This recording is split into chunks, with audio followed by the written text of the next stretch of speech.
So, Ethan, how was the movie? I heard some people were disappointed with it. I liked the movie. I think um, my favorite character.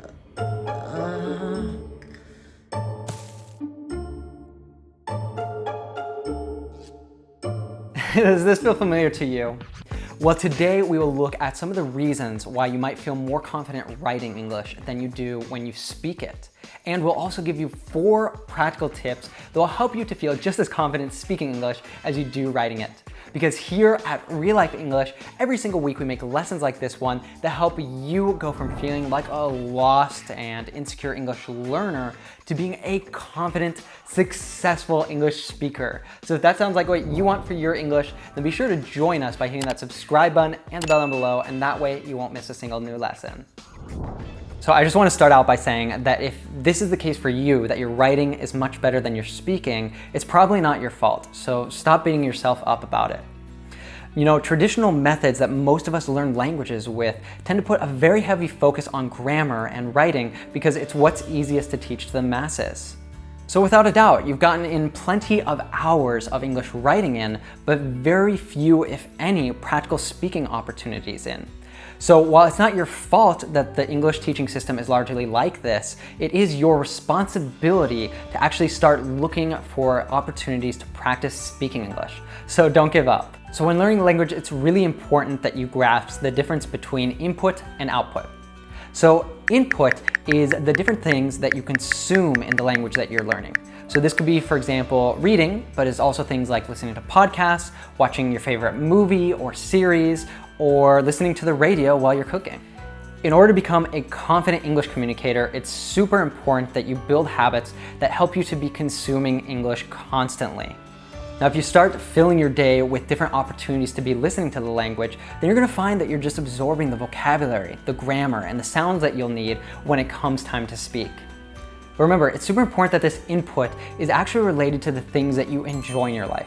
So, for example, just because someone told you that watching the news in English can be good for learning different vocabulary, if that's not something you're already doing and enjoying in your native language, then you're probably not going to be very effective at actually keeping up a habit with that.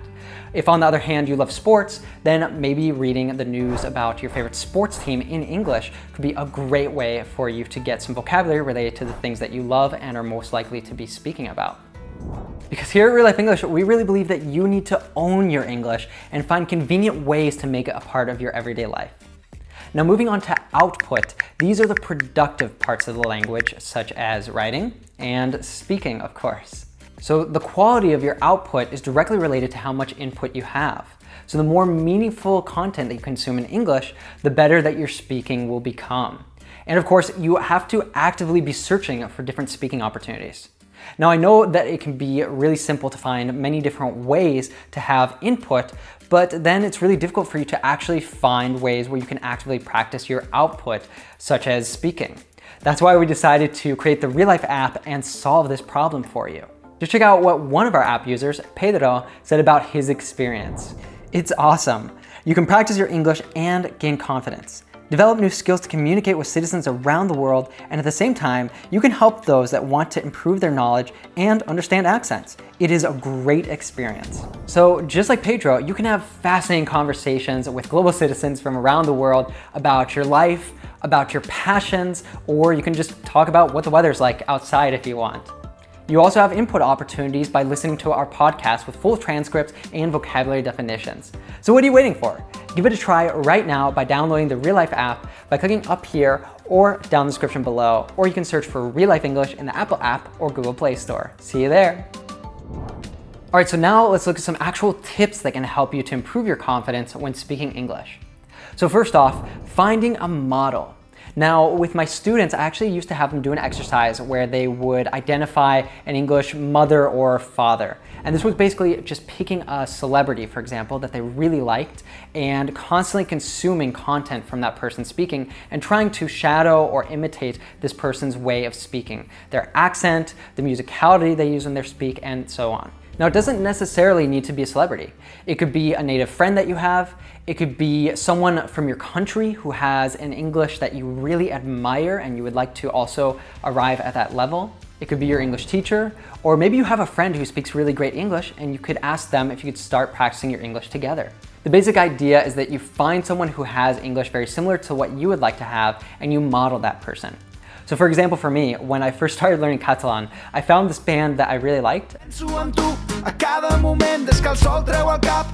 And it's quite funny because they are from the interior of Catalonia. So they had a rather thick accent. And I just was listening to their music all the time and singing along. And so I kind of developed that accent. And when I would speak with people, they would ask me, where are you from? You sound like you're from the countryside. So the second exercise is to break down common patterns of questions or simple sentences. Let's take a look. I like pizza. I like burgers. I like salad. I like movies. Do you watch movies? Do you watch series? Do you watch documentaries? All in all, it was a good meeting. All in all, the job opportunity was interesting. All in all, the move was funny. Is it worth traveling? Is it worth eating healthy? Is it worth exercising? From what I gather, this is a great book. From what I gather, Barcelona is a great place to visit. From what I gather, she's a bit sad. Would you rather watch a movie or read a book? Would you rather eat fish or meat? Would you rather travel to London or travel to Glasgow? The next exercise is to repeat sentences that you learned with different moods. So let's take a look at some examples. I don't know what to do. I don't know what to do. I don't know what to do. I don't know what to do. That sounds great. That sounds great. That sounds great. Yeah, that sounds great. Exercise number 4 is to look around you and observe and look for different opportunities where you can practice your English. So just to give you an example of how you could do this, if you're walking down the street, you could look around and identify the different things that you're seeing and try to think of how you would call those things in English. And when you get stuck, you can't think of how you would say one thing in English, then that's an opportunity for you to look it up and learn a new word. And it doesn't just have to be things that you're seeing. You could also try to think in your mind in English, describing what you're doing. So maybe you're at the gym and you could say, I'm lifting weights, or I'm running on a treadmill.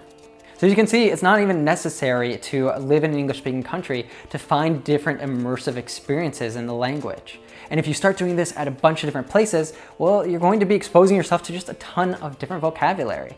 Why not do it also at a cafe? Or do it while you're riding the bus and just look out the window? You could do this at a restaurant. Like for example, look at the menu and try to think, how would you say some of the different plates, some of the different dishes in English? Or maybe you can even take the next step and go to a touristic part of your city and pretend that you're from out of town, you're from another country, and you only speak English and actually have that interaction with the waiter in English. You can do this at the supermarket by trying to look at the different products and think how you would say them in English. As you can see, creating an immersive experience in English doesn't require traveling thousands of miles away. It just requires a little bit of creativity. And before you go, let me give you a few bonus tips. So use what you know. You don't have to be studying forever. You don't have to have perfect pronunciation or grammar to start speaking. So if you're a beginner, for example, then just try to have a simple introduction in English. Maybe if you've never had a conversation before, then really try to get down saying, hello, my name is, what do you do for a living? I do this, or I study this, and so on. And try to get that really down so that you'll feel confident in those situations. Remember, it's really important to value connection over perfection. And when you follow some of the different tips that we've done today, when you get out of your comfort zone and you start having conversations with other people, without a doubt, your confidence will develop over time. So just stick in there. When it's difficult sometimes, just envision yourself in the future as that confident English speaker and you will get there. There's a really great phrase that I've heard people say, which is fake it until you make it, which basically means that if you fake doing something, eventually you will be able to do that thing. Next tip is to be comfortable laughing at yourself. So sometimes when you're speaking another language, you will feel like a child. So just lean into that, embrace the experience. You may never speak with the same level of comfortableness in English as you do in your native language, just because you've spent countless hours speaking your native tongue, and English is a language that you're learning as an adult probably. So be patient with yourself and be a little bit silly with it. Have fun with it. And finally, a super important tip is to make it a habit. Do it every single day, even if it's just for 5 minutes. Find an opportunity where you can speak. Even if it's not with another person, record yourself, listen to it, give yourself feedback, whatever you can do to make sure that you are getting those immersion experiences, those touch points with English every single day. Now I want to hear from you.